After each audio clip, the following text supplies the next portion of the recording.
Hi guys, Arthur here from Homeowner DIY. Guys, this is your quick tip of the week.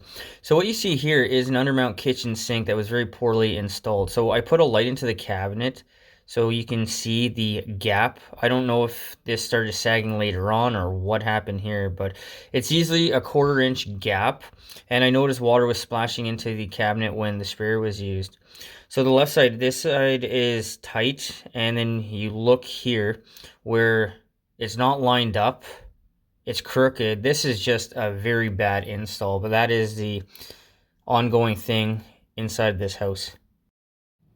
Here's a look at a carburetor that was installed incorrectly. So this ring here is upside down. The screw should be pushing on the ring, sucking the collar on the inside down, creating a watertight seal. Now, after I fixed it, the homeowner said that the carburetor is much quieter, and due to the vibration, because this was installed incorrectly, that is the reason why. Now, if your carburetor is installed incorrectly, it can also shake itself apart with time, falling to the bottom of the cabinet, potentially causing damage. But this is one of the many things that I also found with this kitchen sink. So this is what it looks like after I fixed it. So the trap arm has its minimum length. The piping has been fixed, so it's serviceable. Dishwasher drain is no longer sagging. I fixed the carburetor, so I turned the plate upside down and I screwed it properly in.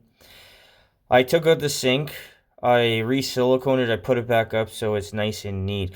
So take note of the bottom right corner with the electrical box that has no cover.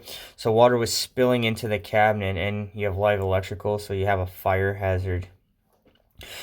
But for one area, I fixed about 5 issues, so everything is now good to go. It's safe, it works, and this is the way it should have been done the first time. And the inspector missed a whole ton of these issues because I have seen the major pages of rejections from the homeowners.